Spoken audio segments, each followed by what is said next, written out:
bienvenue dans En pleine forme, votre nouvelle émission santé qui répond à toutes vos questions.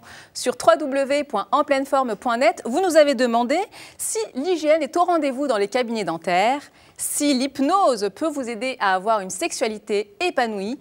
Et enfin, on terminera par un point sur l'éjaculation précoce avec nos 3 experts. Bonjour à tous. Bonjour. Bonjour. Comment allez-vous? En pleine forme. En pleine forme. Vous avez retenu la leçon de la dernière fois. Oui.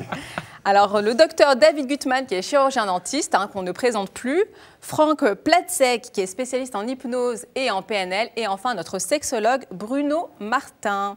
Tout de suite, nous commençons par une question sur l'hygiène. C'est vrai qu'on peut se poser la question si dans les cabinets dentaires, les outils sont utilisés une seule fois ou sont utilisés à chaque fois sur les mêmes patients. De toute façon, l'hygiène comme la douleur, ce sont les 2 critères les plus importants au cabinet. Alors, de toute façon, ce n'est pas est-ce que les instruments peuvent être stériles ou pas, ils doivent de toute façon. On va catégoriser l'hygiène au cabinet selon 3 critères, 3 degrés. Il y a la décontamination, la désinfection, la stérilisation. La décontamination, c'est le fait de nettoyer les instruments pour arriver à un niveau, on va dire, stable et un niveau normal de bactéries, selon les normes de l'OMS. La désinfection, c'est éliminer totalement les bactéries d'un instrument à un moment donné.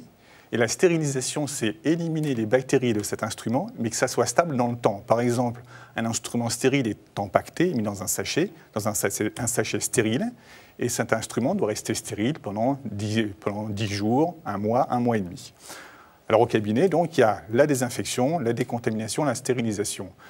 Les instruments stériles, alors il y a évidemment les gants. Donc les gants sont stériles, les gants sont utilisés et sont jetés après chaque patient. Il peut même arriver qu'au cabinet, donc, pour un même patient, on utilise plusieurs gants. Par exemple, on soigne le patient, le téléphone sonne.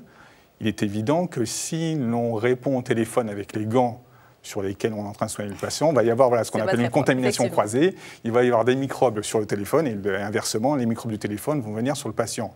Donc on enlève ces gants, on répond au téléphone et on remet des nouveaux gants. Donc plusieurs fois par séance, on peut changer de gants.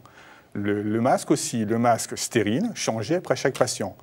La blouse, alors souvent dans les cabinets, avant on avait une blouse par jour, on va dire. Maintenant, de plus en plus, dans certains cabinets, il y a ce qu'on appelle des blouses stériles.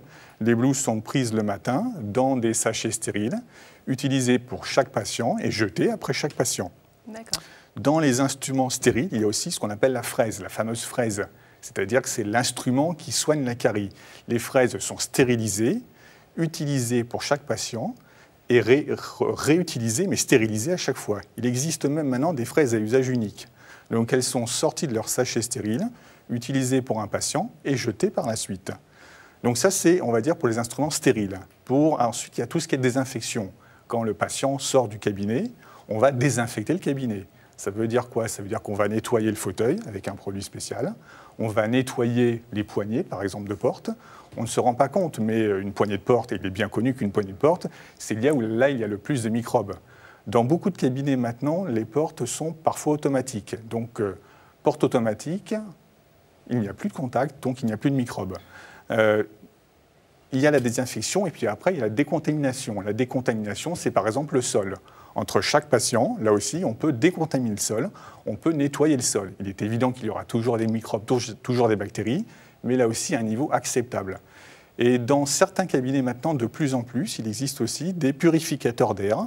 Donc c'est un petit peu, on va dire, comme de l'air conditionné, pour tuer là aussi les germes. En cas de chirurgie, en cas d'implantologie, de chirurgie comme les dents de sagesse, que le milieu soit le plus stérile possible. Alors, en tant que patiente, lorsque je rentre dans un cabinet dentaire, comment je peux savoir que toutes ces étapes ont été respectées, qu'il y a bien eu un usage unique pour chaque outil, des contaminations? De toute façon, déjà, vous pouvez le demander à votre dentiste. Le dentiste peut vous dire si le cycle a été respecté.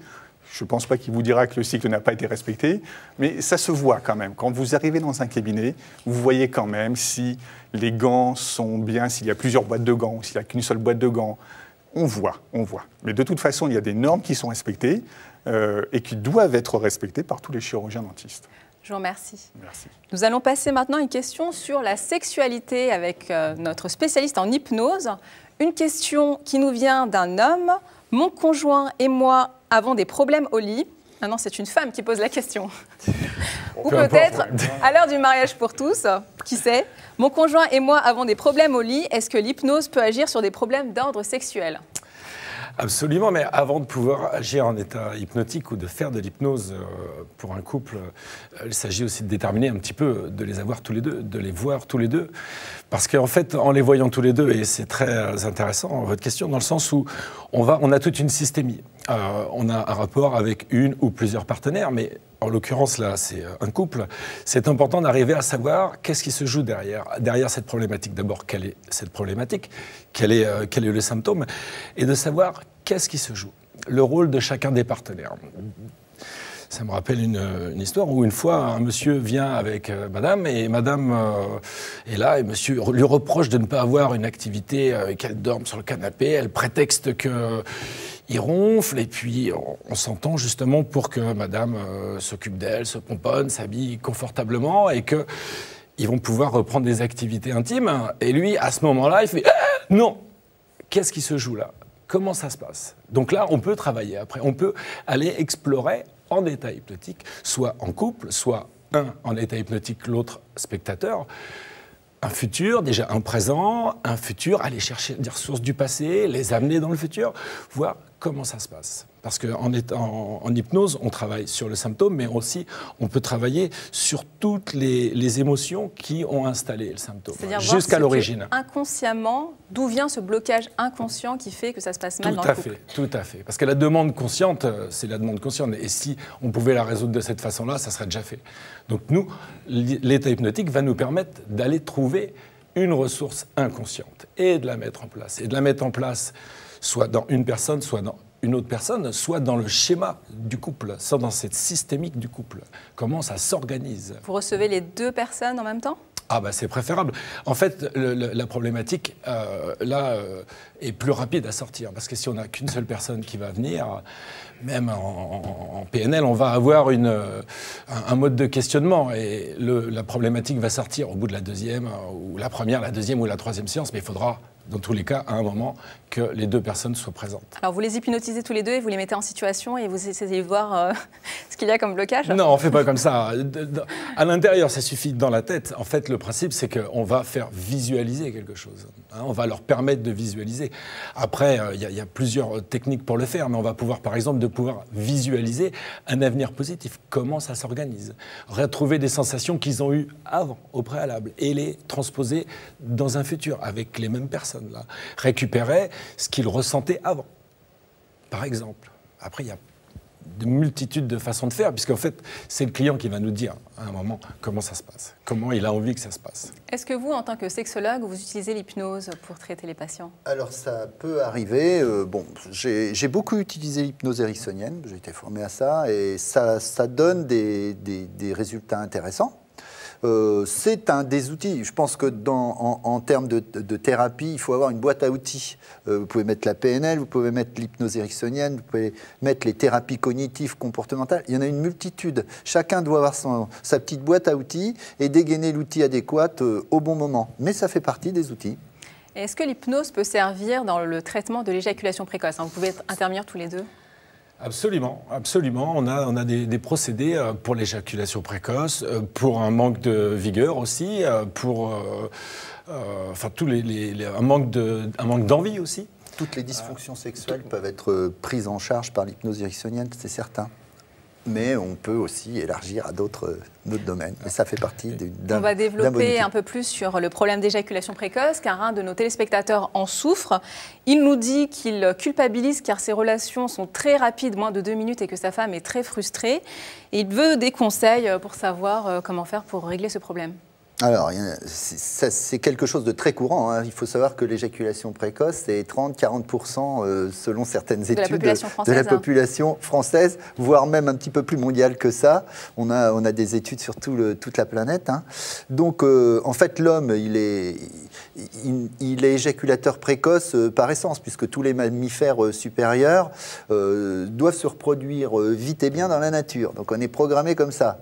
Alors, si on veut changer, il faut apprendre à changer. changer. Un certain nombre apprennent, j'allais dire par expérience, par astuce personnelle, et un grand nombre restent éjaculateurs rapides. Donc si on veut changer, il faut comprendre le système. Alors déjà, la première idée, l'idée de base, c'est qu'on ne contrôle pas son éjaculation, qui est un pur réflexe quand on atteint un certain niveau d'excitation. On ne peut contrôler que son excitation sexuelle.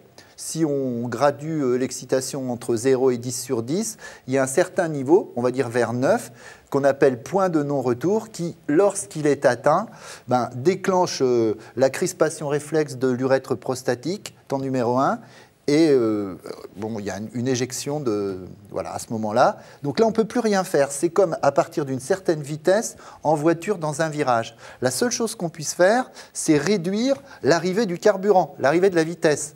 Et toutes les démarches, on va dire cognitives comportementales, visent à ça, à repérer les manettes, les commandes du corps, les commandes de l'esprit, qui vont vous permettre de naviguer entre 5 et 6 sur 10 d'excitation sexuelle, l'équivalent du 90-120 dans votre voiture, qui vous permet de naviguer dans les virages. Est-ce que c'est plutôt d'ordre psychologique ou c'est dû à une maladie, un dysfonctionnement? Alors, c'est absolument pas... c'est très rarement dû à une maladie, un dysfonctionnement. On dit que dans les hommes qui éjaculent vite, vous avez 80% de pur sang. C'est-à-dire, c'est des hommes qui ont un fort désir, une bonne érection, et une éjaculation rapide. Il y a 20% de problèmes psychologiques et il n'y a pratiquement pas de problèmes organiques qui puissent l'expliquer.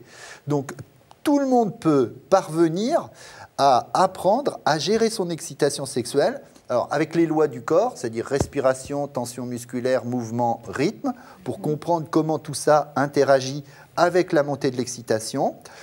Mieux repérer ses niveaux d'excitation, parce que l'éjaculateur rapide ne sait pas repérer ses niveaux d'excitation. Il croit qu'il est plus excitable qu'un autre, mais c'est absolument faux. On a fait des études là-dessus. Il a l'a priori, puisque je fais l'amour, autant être le plus haut possible, le plus longtemps possible. C'est comme si dans votre voiture, vous disiez, puisqu'elle monte à 180, je vais me mettre à 175 et je vais essayer de tenir le plus longtemps possible. Au premier virage, vous dérapez.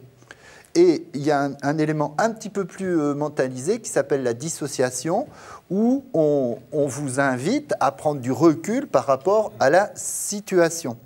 Et il y a un petit conseil de reprise en couple sur 3-4 semaines pour ne pas projeter celui qui apprend dans l'obligation de réussite immédiate, parce que sinon, là, il se prendrait un petit peu les pieds dans le tapis.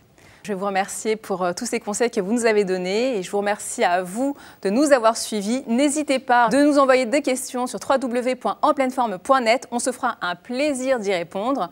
D'ici là, prenez bien soin de vous. À très bientôt.